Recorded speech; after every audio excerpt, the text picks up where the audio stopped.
Found them! Hey you geeks! It is high time that I update my Cosmere reading order video. The one from about 3 years ago is outdated because of all of the new Cosmere books that have come out since then, and I've done a face reveal. I still love Mini Jackie for all the work she did on the channel those first 4 years, but my animation style has never been great, and I am just so much more wonderful in person, I think. Let me know your thoughts down in the comments. 2025 also is the beginning of a, breathing period in the Cosmere, for Sanderson is a book writing machine, yet we aren't anticipating any significant additions to the Cosmere until 2028, when he's said he will release Mistborn Era 3 Ghostbloods. You know, the book whose first 2 chapters I've already analyzed last week. So this video is going to be for the incoming Cosmere Knot. If you are a deep lore fan like my usual viewers, maybe just share this video with a friend of yours that you're trying to get into our fun little fandom family. If you are that person, then don't be overwhelmed by the sheer number of titles and the interconnectedness of these stories. Each story is an easy-ish enjoyable read, but there are a few things to be aware of. Firstly, there are the standalones, some of which are excellent entry points into the Cosmere, and others aren't. Now, as a new reader, you may have heard of the major flagship series, such as the Stormlight Archive or Mistborn. Together, these two start as distinct stories, but we are quickly moving towards a final chapter of overlapping epicness. And some of the standalones are from pretty far down that overlapping plot thread, where reading them just requires the knowledge of all the books that have come before. So, rather than letting you struggle through it on your own, here is my recommended order of how generally to get through these books without inadvertent spoilers. Now, to be clear, this is more of guidelines than actual rules. Heck, this isn't even the order I read these books in, but this is a general guide, I think, for how to maximize your Sanderson experience while reading his books if you're a complete newcomer. And maybe if you're a few books in and not sure where to go from here, this guide will help. So, we shall begin with the starter standalones. These books are great entry points because they give a full taste of what I think is the essence of a Brandon Sanderson Cosmere book, and if you like this flavor, then you will like the other books. If you dislike this flavor, then maybe Sanderson isn't for you, and that's fine. The Emperor's Soul. This is just a novella, but this single novella is what hooked me so deep into the Cosmere. Even though it's just a novella and Sanderson is known for writing big boys, he here outdoes himself in delivering the perfect snapshot of a Sanderson protagonist who is down on their luck and working their way out of it one magic rule at a time. And it is beautiful, not to mention the character relations are few, but they are deep. I was so moved by this book, even though I didn't particularly like Sanderson at the time, and didn't particularly like reading the book in print. Going back as an audiobook is so much better. It is no surprise that this book won a Hugo Award, and I think is a great entry point into the Cosmere because it isn't intimidating, but it sneaks up on you on how great and developed this story is. Just wow. Warbreaker. This is an early Sanderson book, so not very deep in the bigger Cosmere picture, and it is his first attempt at writing a romance-forward fantasy book. By no means would I call this a romance book. I had my romance reader friend read it, and she was like, this is too much philosophy and theology and magic system for me.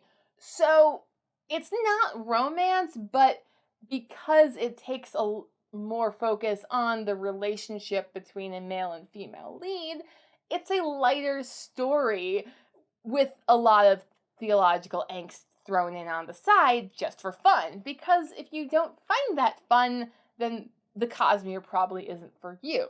This isn't the most accurate depiction of his current writing style, but as for themes, character development, and magic system, this provides a pretty good picture. Not to mention it provides a lot of future Easter eggs for upcoming Cosmere books. Shadows of Silence at the Forests of Hell. That is such a foreboding title. I love saying it. Like, it's just fun to say. And the book is equally sort of foreboding, but also not. This, although very heavy in the genre conventions of frontier survival woman power, yay, it does provide a very good snapshot of the Sanderson protagonist who has been thrown in hell, their own version of it, it varies, and then works their way out through their own blood, sweat, tears, and magical knowledge. So if this is a recipe you like in the tiny morsel that is Shadows of Silence, then you're gonna love the Stormlight Archive and Mistborn. Tress of the Emerald Sea.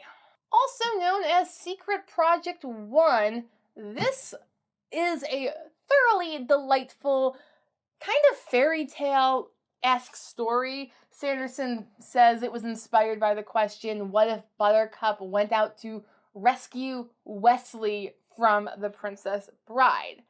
Now, even though it leans a lot on that particular 80s movie and a premise, it goes into kind of a later development in Sanderson's writing that is so wonderful, and that is his teamwork makes the dream work area of writing. So if you like ensemble casts, then this is a great way to see how Sanderson does it. Yumi and the Nightmare Painter, also known as Secret Project 3.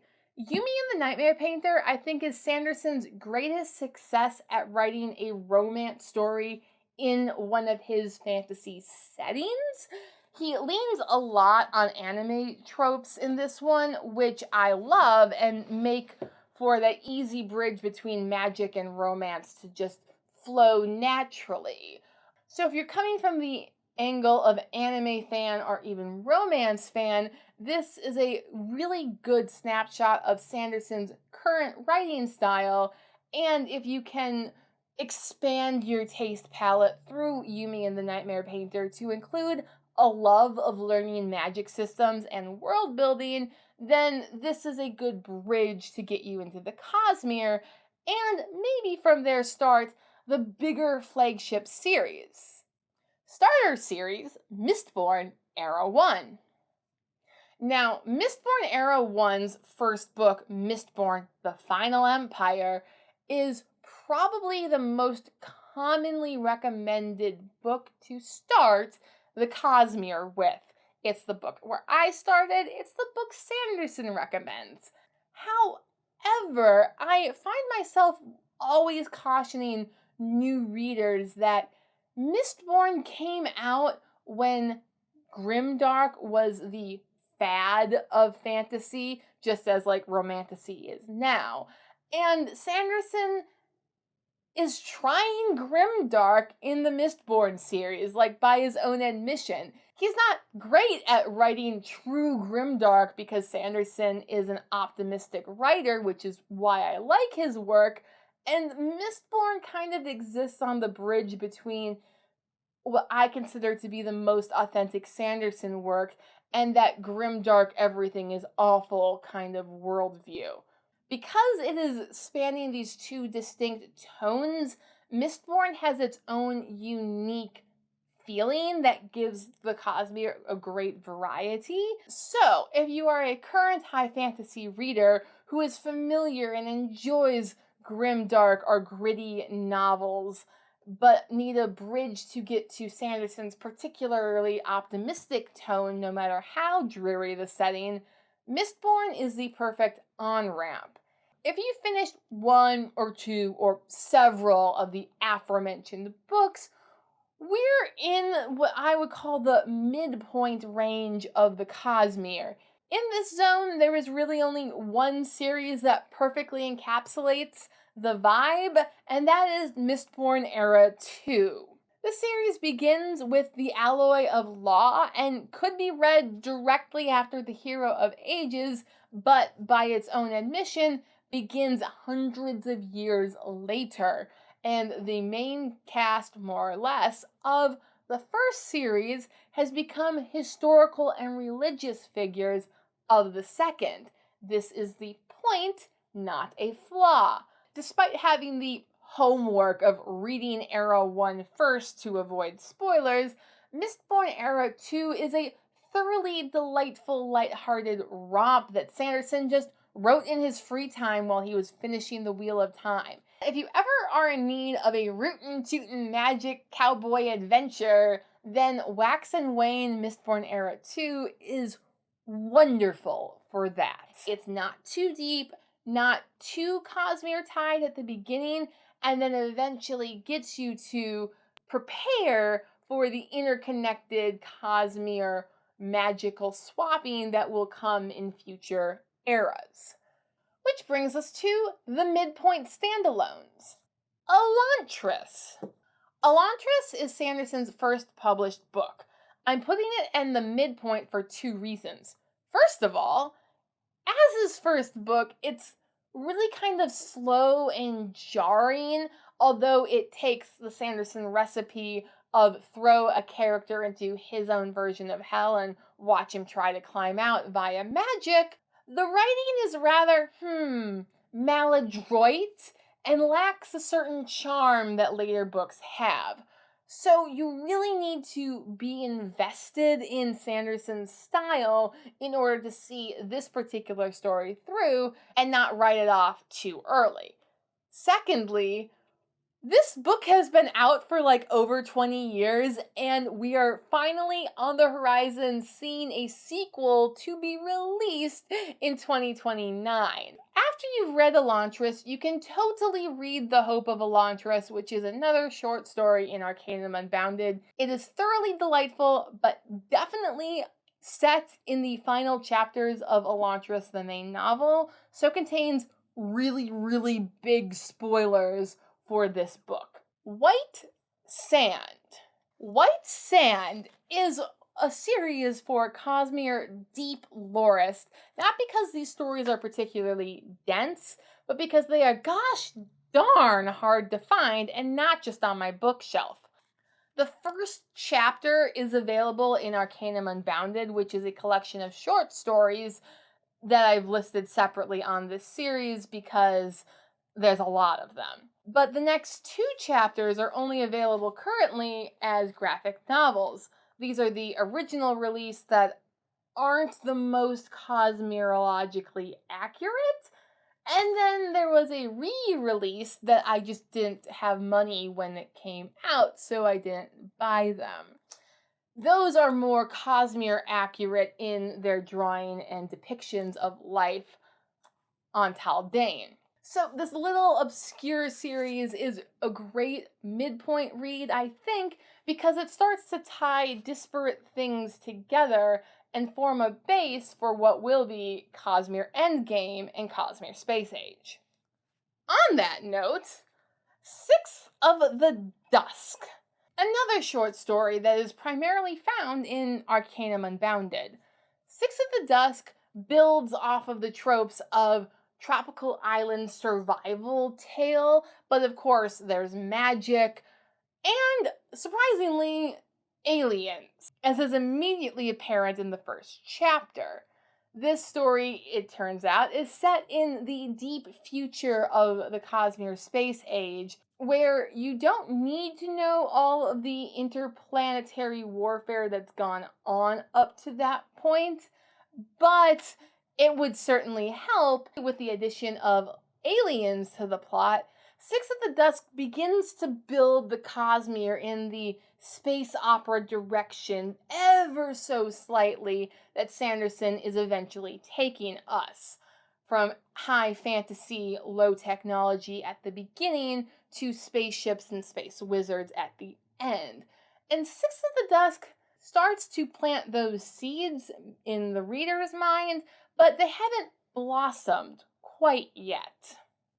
Mistborn Secret History. Now, at the beginning of Mistborn Secret History, Sanderson disclaims that it contains a spoiler for Mistborn Era 2, The Bands of Mourning. So definitely read it after that story if you want the full oomph and impact of the final chapters of The Bands of Mourning. I read it out of order and it didn't land for me, but I still loved the book. Mistborn Secret History and The 11th Metal, another Mistborn short story, I think are important for setting up what will be key players in Mistborn Era 3, while technically describing events and character development that happens around the same time as Mistborn Era 1.